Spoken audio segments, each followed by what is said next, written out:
Hello, my name is Daniel. Today we're reading Dream Big, Little Mole by Tom Percival and Christine Pym. So get comfy and I'll begin.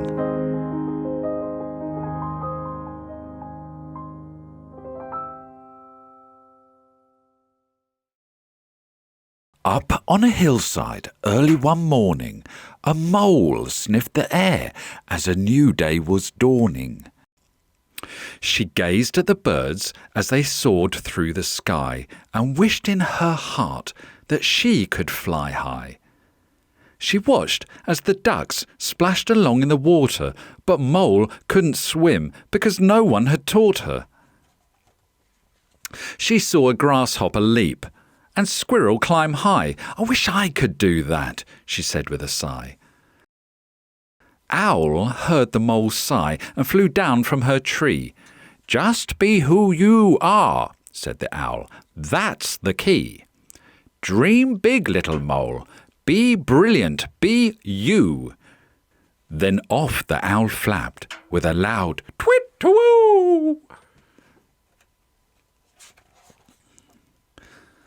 Mole tried to dream big, but her thoughts were a blur. Nothing she dreamt up felt quite right for her. Until something struck her, she cried, "Owl's so clever, my skill is to dig. The biggest hole ever!" She dug deep through the soil, so fast and so keen, her hole would be bigger than any yet seen. She dug down even deeper, through mud and past rocks, and fell through the roof of a flute-playing fox. "Well, thank you," said Fox, although not very kindly. "I thought that the worst of this week was behind me. My friend moved away, now I'm here all alone, and to make matters worse, you've ruined my home." "I'm sorry," said Mole. "I don't know what to say." But Fox rolled his eyes and just shooed her away. So Mole tunnelled on, feeling slightly forlorn, until a voice cried, "You've just ruined my lawn!" Mole had dug up into somebody's garden. "I'm sorry," she said. "I do beg your pardon." "First, my hose gets a hole," said Hedgehog, distressed. "And now look what you've done. You've made such a mess." Mole repeated, "I'm sorry." But there came no reply. So she went on her way with a tear in her eye. Up above ground, Rabbit ran without care. He was watching his kite bob along through the air. Then he tripped on some mud Mole had dug from the ground, and his kite flew away without making a sound. Mole watched as the kite floated off, drifting free. Then it got tangled high up in a tree. Rabbit started to cry and then scurried away, leaving Mole all alone. This wasn't her day. Poor little Mole had a sad, heavy heart. It seemed her big dream was now falling apart. She wanted to dig, make the world's best hole. But she'd made people sad, and that wasn't her goal. "No more," she exclaimed. "I will give up for good." Then a beautiful melody rang through the wood.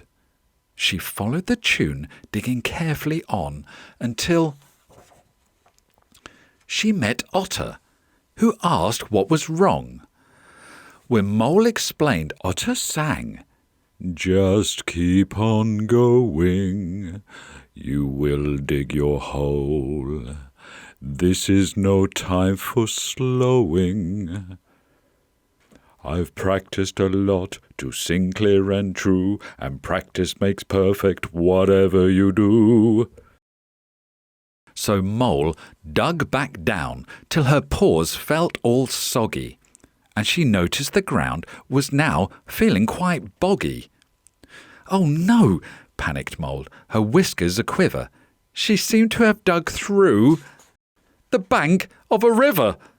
The water gushed out, flowing faster and faster. Had little Mole's dream become a disaster? When she popped above ground, Mole was feeling quite tense. Her digging had set off a chain of events. The water gushed out, shooting high up a tree in a powerful jet that set Rabbit's kite free. In Hedgehogs' Dry Garden, a shower of rain meant everything started to grow once again. From the top of a spout, Fox heard Otter's sweet song. And in no time at all, he was playing along. All the problems were solved, and Mole felt so glad. She'd brought strangers together. They were no longer sad.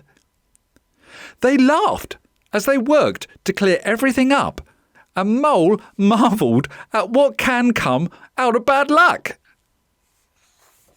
"Well, what an adventure," said Owl. "In the end, it seems your talent is helping your friends." Thanks for listening. See you next time.